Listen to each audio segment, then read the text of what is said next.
iɗon andi Nigeria wano président holliri ɗon naane kamɓe toon naamuji ɗin sottali lamɓe ɓen kantoji ɗin toon fop no mari lanɗo jano ɗum ko laami ɗon Adama Uwa excellenci ɓe makete barkindo ko ɓen ɗiɗo e Alhaji Sanusi Emirdo Kano immini laamiɗo janjeriol ardo o délégation seeniɗo ɗo no hikki ɗon e kañum laamiɗo janjeri vice président Tabital Pulako international ɗum ko Razak e no hikki ɗon noon vice président Tabital Pulako Nigeria ɗum ko Awwal Gonga ɗon kadi ko conseiller Emirdo Kano son excellence Sanusi iɗon andi noon Sanusi ko kamɓe laami Tabital Pulako international o woni patron banque centrale ko heewi duuɓi awa on ɗon kadi ko moko ba meɗen hiɓe wondi eddo kan émir e laamiɗo janjeri on oɗo kadi ko Awwal makete joni ko henɗum woni sombo seena maɓɓe on ɗo har miɗo waɗi discours e anglais kono mi yewta ɗum ɗo raɓɓiɗa pot e pular joni ɗo hiɗon andi fulɓe Nigeria e fulɓe Lagine ko en nene goto baba goto hiɗen jonnidiri juuɗe hiɗen yurmodiri seede ɗum ka yawɗen wo ɓe tolnay en kaɓe seeni wo en tolnay ɓe hollugol noon musidal men wonɓe ɗo ngal wondema ɗum ɗon ko nene goto yagal baba goto yagal musidɓe men ɓe basguine en wutuɗen yo wonu teemo en ɗum ɗon joni ko ɓe seeni ko jokkere enɗan hakkundeji meɗen hara si en fotti janggo hiɓe andi oɗo ko laamiɗo Nigeria laamiɗo Nigeria no andi oɗo ko laamiɗo Lagine oɗa no andi oɗo ko vice président Tabital oɗo ko vice président coordination haali Pular Lagine ɗum ɗon ko go'o heyɗintinen ɗum ɗon yurmodiren yallodiren ɗiɗi on ɓe makanoye en ɗum ɗon goy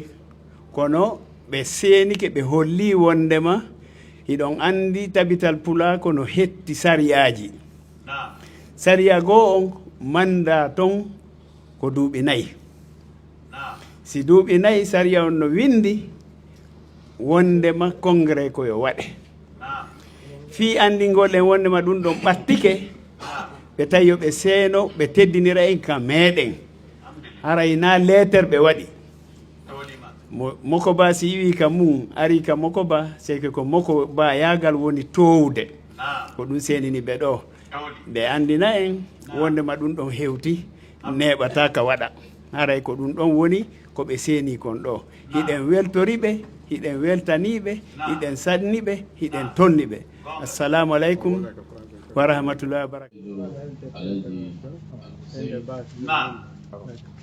e luttuɓe mawɓe ɗo ɓe fulɓe moftiɓe ɗo modiɓɓe meɗen ciɓɓe mam wonɓe ɗo sukaɓe meɗen heɓɓe ɗo e bandiraɓe men rewɓe luttuɓe ko woni ɗo fu ɓikkol salamu aleykum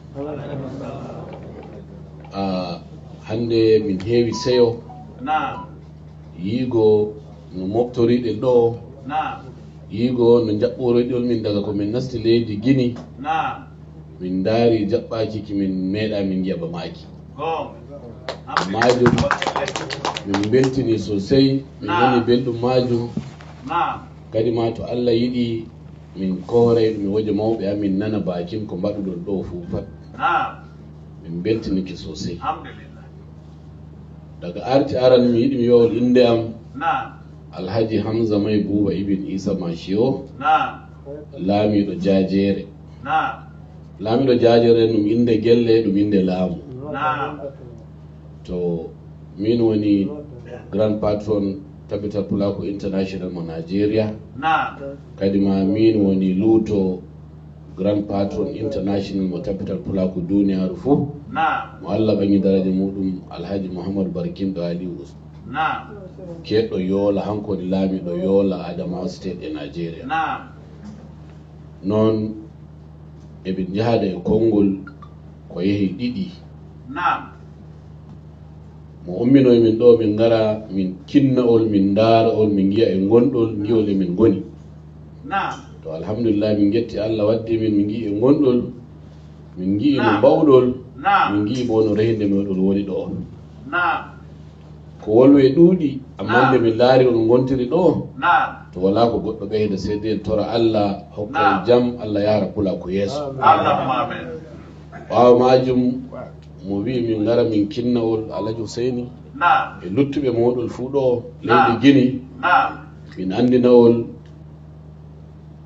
a hoorejo tabital pulaku Alhaji Mouhamadou Sunusi laamiɗo Kano mo ardake tabital pulaku duuɓi nayi ko sahali joni ɗi timmi.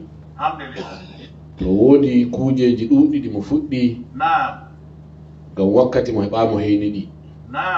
Seɗɗa nder majum nde mo mawɗo laatiɗo mo woodi andal e dow lamar ko melani banki to mo wi tabital pulaku ɗum hewti ko wi'e waɗi tiggi banki ɗum fulɓe leydi Afrika gabago.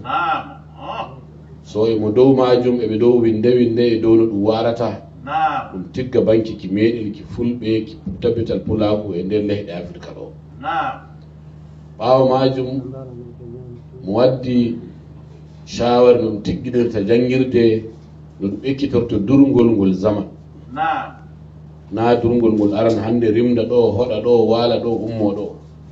Hanjum ɗum soɓɓiti pullo ɓaawo sosai bacci ɓuɓɓe keɓa jooɗi keɓa jangi hanjum waddi no bononda nder aduna ɗo. Ngam majum joni mo elani kala pullo fu linda ɓiyum yaha makaranta jangina ɓiyum hanjum o mbiya ɗum lakol ko to ngam majum mo yiɗi mo timmina kuuɗeji boɗɗi ɗi mo fuɗɗi e nder duuɓi nayi garayɗi to Allah yiɗi to bo on jaɓanimo on umranimo. Ngam majum laamiɗo Adama wi Alhaji Al Hussein an e himɓe maɗa mo toro ballol mo tiganoɗol mo gerdanoɗol mo wi'e laamiɗo Sunusi laatake hoorejo tabital pulaku duuɓi nayi garayɗi to ɗi timmi kadi sey ɗum raara goɗɗo ma sey tiigo. Ɓaawo majum bo mo wi ɗiɗaɓol min ƴama'ol min sarwo'ol darwidel to haani ɗum waɗa congrès national ɗum in tabital pulaku hitande hikka ko waɗata lewru ndu wara no septembre lewru ñalɗe 14 to ɗum wolwi ɗum foodi ɗum wolwi ɗum fuu leydi fuu e woodi bakin ko ɓilla muɗum waɗani ɗoyon amma ɗo bakin ko ɗum joƴƴini fuu to Allah jaɓi toon ɗum yahata ɗum waɗa congrès national ɗo. Tataɓum majum bo mo wi'a Al Husseini hañum e himɓe muɗum laato nano matina no jahay hañum darwidete toyo nde watta congrès national to Allah yaari e lewru ndu waray ndu hanjum woni komin gara min wi'awol andu to ko neeɓi min nana inde gini min anda gini ni wari sende Allah waɗi min dari minol fulɓe Nigeria ma on giya miɗo fuu to ɗo o min iwi min kooti toyon hanjum je giyata fulfulde meɗi ɗe ferɗi seeɗa to ngam majum min getti sosai min nani belɗum mi taɓɓoriɗol min wala e min jahi min taɓɓa bano ni kadi ma mi hammi wala e min jahata min keɓa taɓɓore bani ngam majum min getti Allah wallu Allah warjo Allah hokka en jam Allah fara pullo e pulako fu yeeso. Assalamu alaikum.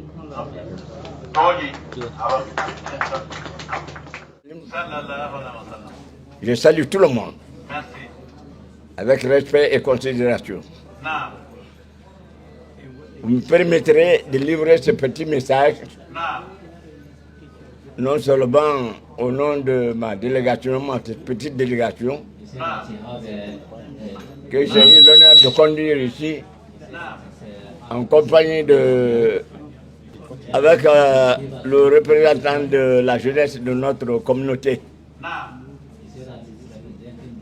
D'abord, moi je me confonds à partir de là pour faire comprendre que j'ai fait partie de votre unité.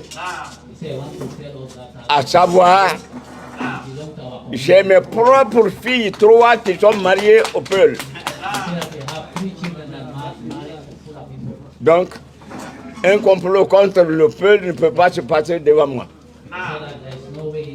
Hier, l'appel avait été lancé par notre frère, le président Alain Barry, pour venir saluer la délégation. Et au nom des autres qui ne sont pas encore là, sinon on avait été invités tous les 3. La coordination, la Guinée renferme 3 coordinations. Donc, les autres ne sont pas là. Et nous sommes là.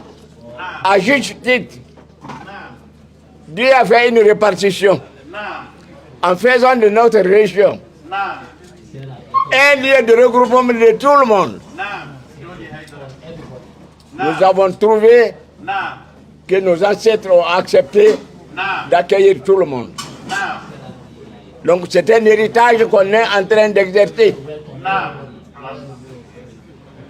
Cette délégation qui est venue, nous recevons au même titre que nos frères que vous avez trouvés avec nous ici en Guinée. Soyez les bienvenus.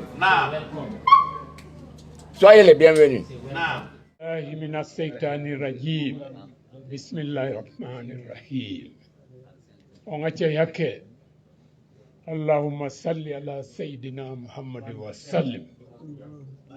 Haray miɗo ƴettude ɗo konngol e inde président coordination on kañum Alaji Alseni Bari e inde vice président meɓen fof e conseiller principal on e inde délégation ji hewtuɗi ɗo ɗin fof ɗum ko président ressortissant e antenne ji ɗin e nder Conakry e inde mawɓe men imamɓe seeniɓe ɗo ɓen hara hiɗen wawi wiide alhamdulillahi rabbil alamin o délégation tedduɗo ɓaŋiɗo Nigéria seeni ɗo en holli ko tooli maɓɓe iɗen weltori seena maɓɓe on ko saɗi ko tooli kañum vice président ɓe iwruɓe Sierra Leone haray kamɓe kadi ko tooli maɓɓe haray ɗen welti fota seena maɓɓe on en nani maakuji maɓɓe tedduɗi ɗi en weltori mais welo ngon ko honɗum faaletenoɗen hannde ko enen e o délégation tedduɗo yen immo ɗo yahen timmo juulen nga juulirde timbo iwen ɗon hewten timbi juulen ɗon ɓaŋoɗen ɗon hewten labe juulen nga juulirde karamo ko alfamu labe ɓa diwe ɗen tati non no ɗo haray ko ɗum ɗon faaletenoɗen ɓano hiɗen andi programme ji maɓɓe ɗin no teddi no heewi haray hiɗen yeli ɗum ñande goo ɓe seeno ɗo yaaden Fuuta ɓe tina Fuuta ɓe anda Fuuta no jooɗori ɓe yiya mawɓe Fuuta tedduɓe ɓe yiya kalife men on Jonfo ɓe hewrodira e maɓɓe ɗum ɗo welayno en fotayna seeɗa haray ɗo musidal ngal fof nani maakuji ɗin weltori iɗen andi Nigéria haali pular Nigéria pulaku Nigéria ko tugalal Afrique Nigéria no teddi e nder Afrique haray hiɗen teddini ɗum iɗen andi poids Nigéria on e nder Afrique tentini Afrique de l'Ouest haray maakuji maɓɓe ɗin en nani hakkunde fulɓe lagine e fulɓe Nigéria ko nene gooto ko baaba gooto ko immo de jooɗo de kañum délégation ɓaŋinoɗo ɗo on yahi Nigéria mo Elhadji Alseyni dirision ɓe waɗanno men compte rendu on ɓe hewtoyno kano ɓe hewrodiri toon e musidal ngal fof ɓe heɓɓi teddungal moolanagal ɓe waɗani men compte rendu ɗum noon kadi min yejjitata meɗen weltori joni haray ko honɗum coordination haalpular tori ko honɗum woni faale maɓɓe haray koyen ɓurtu tambitagol ɗengal men ngal koyen ɓurtu tambitagol haala men kam so nani civilisation so nani culture so nani naamuji ko honɗum fuɗɗori ko ɗengal ngal ko haala kan haray yo tabital pulaku international waɗu fi ɗengal men ngal poyen arano on e golleji waɗeteɗin fof iɗon andi ɗenɗe ɗen e au plan international no mari concurrence honɗum waɗi anglais hande no haala e aduna allah o fof ko ɓa haaloɓe anglais hiɓe mari stratégie ɓe ƴetti ɗengal maɓɓe ngal langue on ɓe watti dans le commerce sa waɗay commerce ma haala anglais a haray ɗum ɗon ko toɓɓere aranerɗe toɓɓere ɗimmere nden ko honɗum faala ɗen ko naamuji men ɗin coutumeji men ɗin no ne'irten ɓiɓɓe men ɓen e telemma gandal e telemma alqur'ana haray ɗum ɗon kadi koyen dolnor koyen kelɗin koyen wakkilo paykoye men ko heɓa needi ɓasi tawi ko kamɓe ƴettoyta place ji men janngo no hani watte yila e ɗum fotano iɗen andi civilisation ji ɗin no e nder concurrence e nder forondiro piiji fof no iwde nokkeli goo araga leyɗe men haray si tawi noon hiɗen ne'i ɓiɓɓe men ɓen no haniri no tawruɗen mawɓe men ɓen ɗum natata e maɓɓe ɓe wonay kamɓe tigi ɓe wonay yimɓe afrique yimɓe anduɓe piiji no yarata haray ɗum ɗon kadi ɗen tawni ɗum ɗon toon naamuji men ɗi fof findintinen ɗi ndaaren honno wareten suɓen nokkure hara sa hewti e nder nokkure ayi ay culture nigéria ayi ay culture gambie ayi ay culture sénégal ayi ay culture leyɗe ɗen fof hara no hawtiti no woni nokku gootu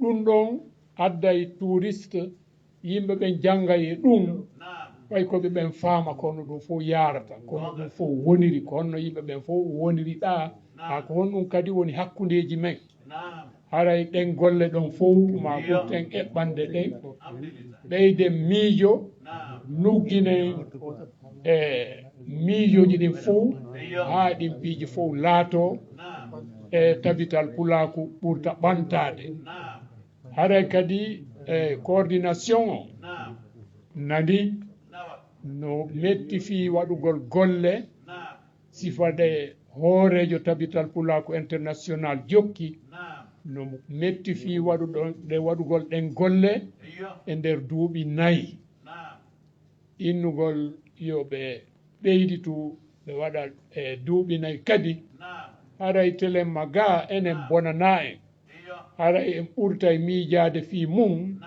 en yettinay ko neeɓa ko on ko ɓe holli en ɗo on rekkete mo ɓe holli en haray ennen e nigéria eɗen naɓidi haray koye hunde wootere kono réponse officielle on ɓe hendotomo ko neeɓa ko si allahu jaɓi e ley konngol kañum président on Alhaji Alseyni Bari haray en weltike fotayna seeɗa haray coordination on koye disposition kañum tabital pulaku international organisation on nderga no coordination organisori no ƴetti tabital pulaku waɗi salndu coordination haray ga tabital pulaku koye ley konngol coordination on woni haray ko noon eɓɓira ga ko no woni e martirde haray tanawo ala haray koye goto men salmini on mi weltike fotayna seeɗa allahumma salli ala sayidina muhammad wa sallam ko ɓeydeten ɗo ko jarnugol délégation on andingol délégation on ɓe hewti ka maɓɓe haray heyɗintina kadi maako makko kanko vice président on hiɗen yiɗi yo ɓe ar Naam. yahen jinndiden e maɓɓe Fuuta ɓe yiya Fuuta Wallahi. ɗum ɗon ko annde men ko sunu men ko maafunde men ko faale meɗen Gonga. haray yoɓe yettinan en ɗum Naam. e moko baɓɓe Nigéria fof Gonga. iɗen anndi noon Afrique de l'Ouest ɗo Naam. ko Nigéria woni moteur on Belle. ko kamɓe woni e pooɗude fof Eyyo. si a wi noon kadi Nigéria Naam. haray minen yangorɓe Nigéria ɓe meɗen anndi kadi ko wiyete Nigéria kon Naam. ko nord Nigéria Gonga. si a yeeyi Maiduguri Kano Kaduna Naam. Jos jongi Jos haa ƴawriri dow ton Naam. a annday kon ɗum wiyete Nigéria Gonga. haray hiɗen weltaniɓe Naam. président o wanno contrat ndi no ɓe holliri ɗo ni Eyyo. teddungal ko ɓe heɓuno fewndo ɓe seeni toon Alhamdulillah. kamɓe e délégation seeninoɗo on Naam. en wawata yoɓitude ɗum par ce que no raɓɓiɗani en Gonga. si tawno hala tan on no yaajuno Naam. en ñembintinayno yoɓitugol ɗum seeɗa Eyyo. hay si en wawali wadde fof waɗa seeɗa Gonga. haray Cheikh Mouhamadou Awal ɗo Naam. o wakkili no moƴƴa Eyyo. meɗen andi ɗum komin seede Alhamdulillah. ɓe gollu no fota Alhamdulillah. haray ɗo e inde musidal ngal Naam. e diwe ɗen tati Naam. timbi e timbo e laabe Naam. en sanniɓe en tolniɓe Baal. ɗen toriɓe yoɓe ɓeydu wakkilare wongol ha hin seeɗa Naam. taɓe wippito min newnanali ɓe ɗo yaadu janggo ɗum allahma salli ala muhammadi wa sallam اللهم صل على سيدنا محمد وسلم Sallallahu. ko mi yewtitaɗo o fi yewtugol Naam. ko yewte fof yewtama Gonga. joni haray en weltike en nani ɓe siɓɓe men arɓe ko tori en ko Naam. en jabotoɓe ɗum ɗo Gonga. kono ɓe windani en ɗo alluwal Naam. eɗen duwangal jangude Eyyo. o laamiɗo jenjere o woola e angele a portoje Naam. kono ɓaagini o wolu ka angele o inni noon ko pulal o wolata Gonga. e o holli en ko o pullo tigi Eyyo. e weltani kemo Baal. o ɓori en hakkille kadi Eyyo. haala ka ɗo Naam. inchallahu e geray ka tiiɗa Alhamdulillah. e laamiɗo Sanusi hiwrike gon ɗo fof Naam. mo tori en yo Fuuta Jallo sutedi mum fi deuxiéme mandat Eyyo. fi tabita pulako Naam. en jabotoɓe inchallah Alhamdulillah. kono so ƴettiti Naam. tabita pulako neeɓi ko fuɗɗi Eyyo. kono e muutaki taw Eyyo. fuɗɗoren haala Naam. haala si pullo wi ɗo yahi Cameroun Naam. ko ɗaɓɓata nantino ko pulaɓe wolata Gonga. simon Cameroun ari lagine Naam. taw ɓe gonnante o ala ɓayde wawi windude Naam. ɗe wawi jangude haala men kam Gonga. haray en sutananiɓe e hoore ɗum ɗon Eyyo. fuɗɗore ala Awa. ɗum fuɗɗorte Naam. par ce que en fulɓe Eyyo. en yiiɗa ko français wonten Naam. ko anglais wonten hakkude men Naam. ma ko hawsa wonten hakkude men Naam. haray tabital pulako gollade Gonga. en torike Allah si en sutenimo Naam. manda arowo on Eyyo. yo waɗu priorité waɗugol haala men kan winde jangge ara fof pullo fof wola ara winda jangga Gonga. ara ɗen tori ɗum ɗon Awa. e o tori ken ballal Naam. Allah waɗi hande Fuuta Jallo fof no ɗon Naam. diɓe ɗen tati no ɗo préfectiji ɗin fof no ɗon Eyyo. wonɓe Conakry ɓen no ɗon Naam. en wawata wiide hande kadi ha yiitiden Gonga. enen ɗo fof ɓe tori ken ɗum ɗon Naam. min ƴetta e konngol e inde Eyyo. men enen ɗo fof Eyyo. min inna on jonni men manda en waɗu ɗum ɓawi ɗon jonni men manda Gonga. kono en landoto noon enen kadi place ji men ɗi nder ton Awa. ka gaste e fewjede toon hara yimɓe men ɓen no tawa nder ton inchallah Gonga. donc haray so tawi mi ƴetti haala Naam. par ce que oɗo nana pular ɓuuri en Awa. kon bo woni nanade pular ko laamiɗo Naam. jejje woni hay goto e fof e nani Alhamdulillah. mi sikki kan kadi o faami gonga min ni tabital pulak naam neeɓi ko sinca eyo kono ha joni si fulɓe ɓen fotti ko ɓe uɓe wola anglais uɓe wola français gonga e progrès waɗi waɗade naam boko mi wolta ɗo ko feƴƴoy net yeeso eyo laamiɗo tabital pulak naam fewdo ɗo on faala ɗo laamitade on naam yo taw ko fuɗɗorta naam programme makko on koyo en wowlu longal haala woota widde haala woota alhamdulillah hay min halfini ɗum ɗo o naam deuxiémement naam si waɗete naam ɓa inchallahu délégation Fouta Diallo yahay naam moko baɓe yahay eyo hay miɗen tori naam ɓa ɓe jindi fewɗo ɗo ko honto waɗete naam honto congrès watta eyo aɗen tori Naam. kamɓe nigéria naam yen waɗu ɗum adama wa ka laamiɗo naam adama waɗo gonga are miɗen tori ɗum ɗon baale are ko ɗum jogui komi yewtaɓe naam are min weltanike jama men moɓiɗo ɓen naam min weltanike Fouta Diallo naam ɓande hande kala moko ba haali pulal Naam. Fouta Diallo Gon. mo ala ɗo ala eyo mo ala présentant ɗo ala eyo hara en weltanike kala mo koɓe men ɓen en Naam. weltanike julaɓe men ɓen en Eyo. wontanike en wontanike coordination naam en torike Allah naam yo Allah ɓeydu ko naɓɓi ko moƴƴita hakkude meɗen Allahumma Allah waɗi ko yanna Allah yanu ko bonata hakkude Allahumma haray mi weltanike jama men hon kam nokko hattata ɗo na ɗo ɓe fuɗɗori de naam ɓe ko fuɗɗori ko Benin eyo Togo eyo Ghana naam Centrafrique naam ko hecciyanki ɓe foyti Côte d'Ivoire so yi ɗo Naam. on fof en wawi ɓurde ɗum ɗo naam ko hecciyanki jemma naam ɓe confirmani men hiɓe arde alhamdulillah on noon hiɓe andi ko ɓe yi ɗo ko naam ɓa ɓe rewi ɗi nokkel to ɓe andi si ɓe yi sugu ɗum ɗo naam donc enen ɗo noon naam fulɓe ɓen no ɗuuɗi e aduna o gonga kono ko lagine tummarɗen foye 40% de la population naam kamɓe toon eɓe ɗuuɗi koye gonga ɓe moɓini ɓe ɗuuɗi ɓe ɓuuren ɗuuɗde kono ko ɗo ɓurɗen ɗuuɗude eyo donc haray ɓe andita tun teɓe yoɗɗita tabita pulaku naam haray place lagine moolaɗo ha tawe nder to eyo eɗen jogui wowloɓe anglais e français naam ko wallito yo fewjodire fiino o langue windire jangge gonga haray ko ɗum ɗon mi joguino ko ɓeydana en ɗo naam haray mi weltanike laamiɗo Diendéré naam mi weltanike awal gonga naam mi weltanike on musidɗo men ɗo andi ko kanko woni vice président kamɓe ko salion ɓe présenté alhamdoulillahi rabbil alamin naam mi weltanike jama lagine jamalkimo kamɓe wonɓe ɗo min imam ɓe men ɓen e naam julaɓe men ɓen Naam. e diwe ɗen fo eyo allahma salli ala sayyidina sallallahu en tabintin en e jang